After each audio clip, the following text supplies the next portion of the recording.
So moving on here on my top 40 quarterback rankings, I have Carson Wentz here actually at number 16. And I know if you've been keeping up with my quarterback rankings, you're going to say, wait a second, didn't you just talk about Baker Mayfield last, who was number 19? And yes, I did. That's because I'm skipping a couple of players here. I have Dak Prescott at number 18 and Nick Foles at number 17. I'm not going to talk about them because I already made full-length videos about them in this past offseason, so I won't go over it again. Sorry if you were looking for another video about either one of those guys, but you know, the season is starting to come up pretty quickly, so I just do have to sort of try to get this thing moving and try to get this done. I wanted to get this done before the preseason. That's not going to happen, but hope to at least get it done before too far into the preseason. But personally, yes, I do have Carson Wentz here at number 16, and just for the significance of number 16, this now puts him in the top half of starting level quarterbacks. And one of the things about Carson Wentz is his throwing motion is just a thing of beauty. Just watching him actually throw the football can just be a lot of fun to watch. And I could just talk about it all I want, but instead, let's just jump into the actual film study portion of this video. One thing that has become a staple of this Philadelphia offense is the RPO. You know, RPOs, it's a huge way that they were able to win a Super Bowl by running RPOs, and Carson Wentz is great at these decisions. Because, you know, what's the first word in an RPO? It's read. Your quarterback has to be able to read and has to figure out what they're going to be doing with the play.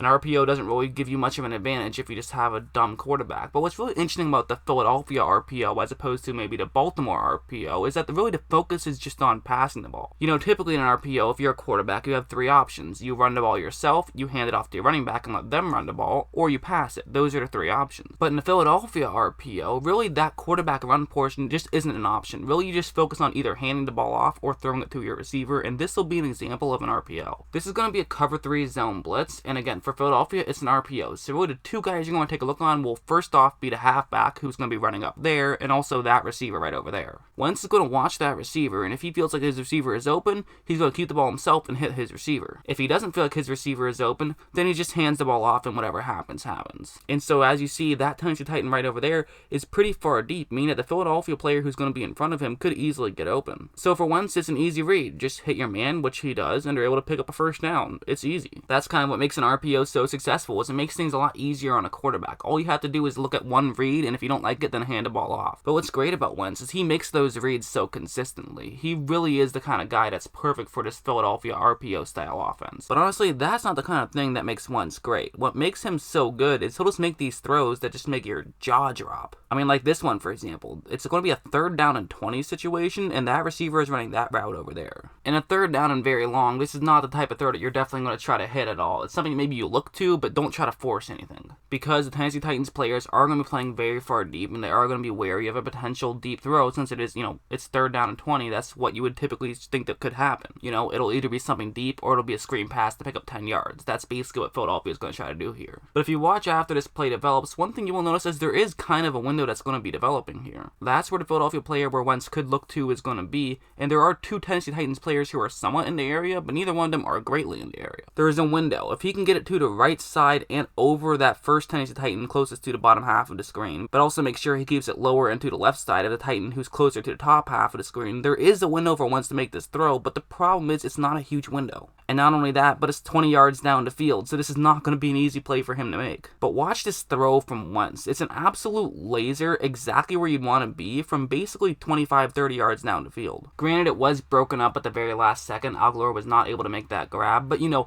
that was just a fantastic throw. You can't always just look at the end result and say good play or bad play. That was a great play by Wentz, even though it didn't actually work out. He can make those very good, solid, you know, fastball type throws very well. That's kind of what you'll see most of his highlights about, those fastballs. But that's not all he does well. Like on this one, it's going to be a cover 1 hole, which is actually perfect for Philadelphia because they do have a receiver running that route right there. But one thing you're going to notice about Wentz is look at how quickly he gets ready to make this throw. He is very quickly deciding this is where I'm going to try to throw the ball to. He's doing this, of course, because he read what the play was, and now he knows this is a great route to beat this kind of coverage, and also just his receiver is a little bit open. But again, a laser type throw wouldn't be as good here because that would kind of close in the window where he can try to make the throw to. You want to try to throw it over the corner, not necessarily just past him. So that's what he's going to do. He is going to lob this one a little bit more. He gets a little bit more air under it. But look at how he makes a perfect throw and has a perfect amount of air under it, so that way it can be a catch. I mean, those last two plays are just great athletic plays more than anything, and that's kind of what makes Carson Wentz so great more than anything. It's just his athletic ability. There's obviously plenty of better quarterbacks in the league, but in terms of just athletes, he's one of the best athletes that plays quarterback. I mean, you can't get around that. And so then after watching those three plays, your first thought might be, be, okay, so why is this guy so low then? Why is he only at 16? Shouldn't he be at like 6 or something? I mean, if he can make those types of throws, well then he should be great. But again,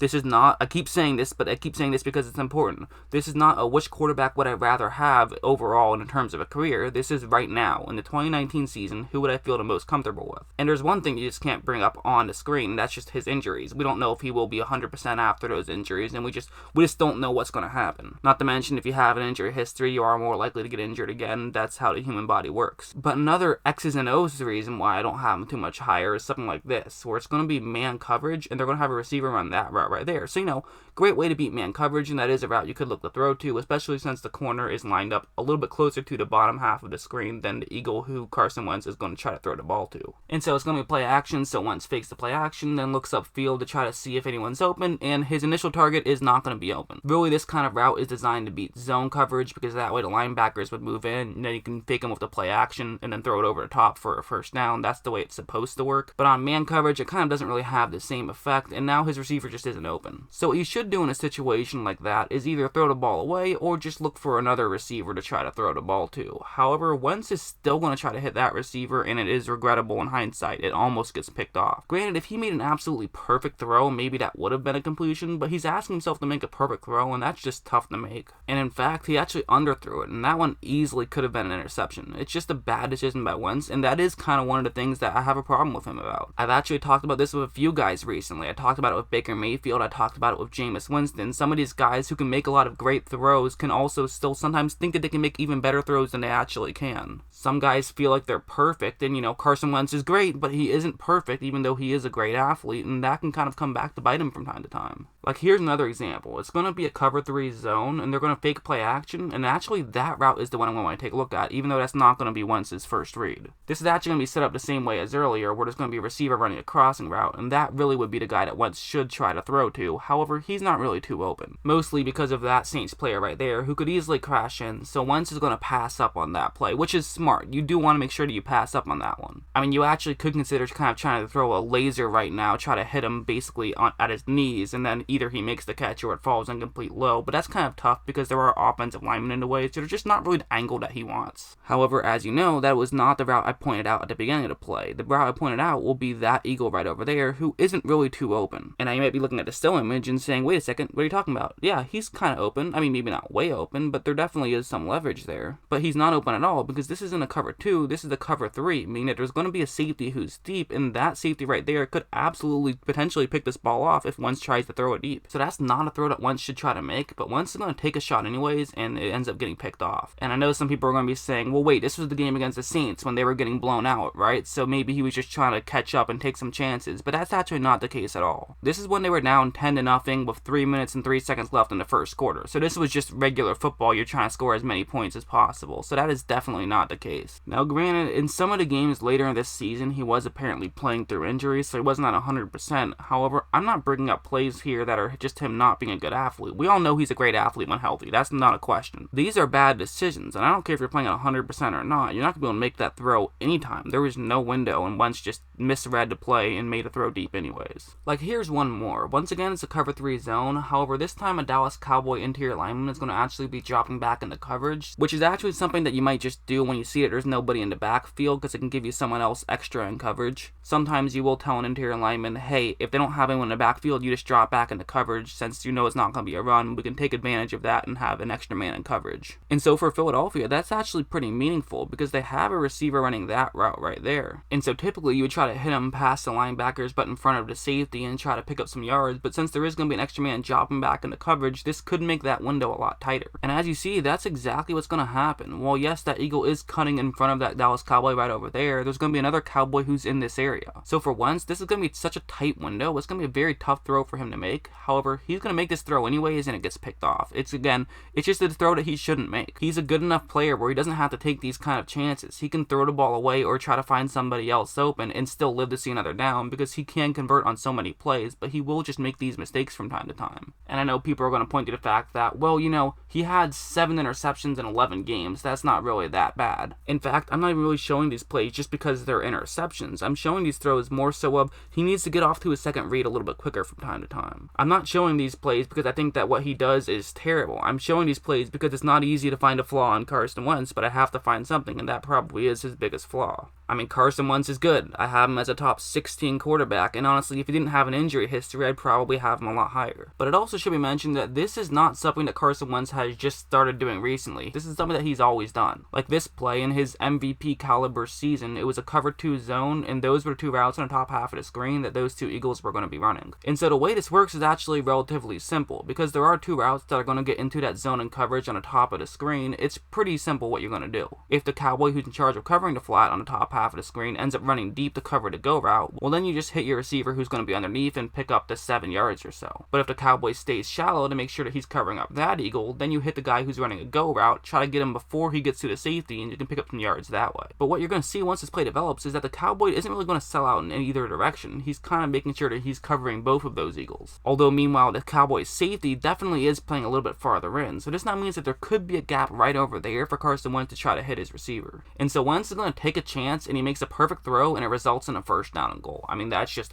again, he makes some great throws from time to time. Those are just spectacular to watch. Like this one, once again, it's going to be a cover 2 zone. However, what Philadelphia is doing is very different this time. What they're going to do is have their number 2 receiver on the bottom half of the screen start off as though he's just running a simple curl route. And, if it works out the way it's supposed to, then potentially the Carolina Panther will actually get close to him, and then he can simply just run that route, which will get past the Carolina Panther and will allow him to get open. And as you see, this play is actually working out perfectly at this point. It doesn't look like it's working out perfectly. If I didn't tell you what was going on, you'd say this play is working out terribly, but it actually is working out very well. Because the whole point of the beginning of this route by that Eagle is to try to get the Carolina Panther out of position, and once he does that, now the Eagle is going to try to run to the top half of the screen and try to gain as much separation as possible.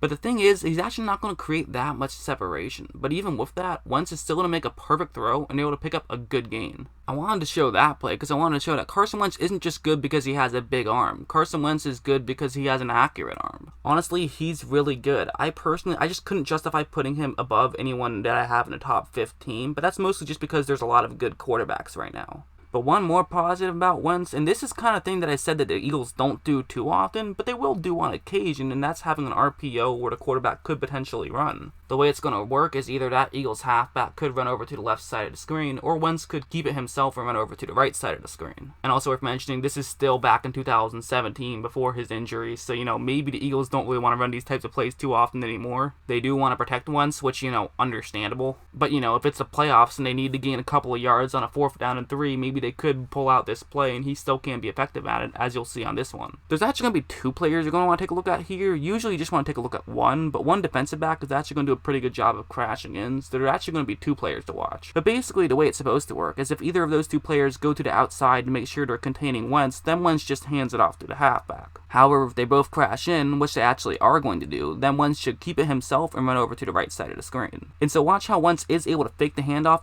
and then run over to the right side of the screen and pick up a ton of yards. And not just that, but he got out of bounds and protected himself, so give him credit for that as well. He's the kind of guy where you have to look for a weakness, as I did, and even my weakness I found in him wasn't really a huge weakness. It's definitely not a reason why I wouldn't want him as a quarterback. Maybe something to work on, but let's be honest, if I look at any player's tape for long enough, you will be able to find something that they're bad at. We are now at the point in this list where I'm going to have to stretch to find some bad things. I'm going to have to nitpick certain guys. Wentz is awesome. We all know Wentz is awesome. Yes, I did try to find some negatives, but as a whole, he's a really good player. So yeah, that's where I have Carson Wentz, and as always, thanks for watching.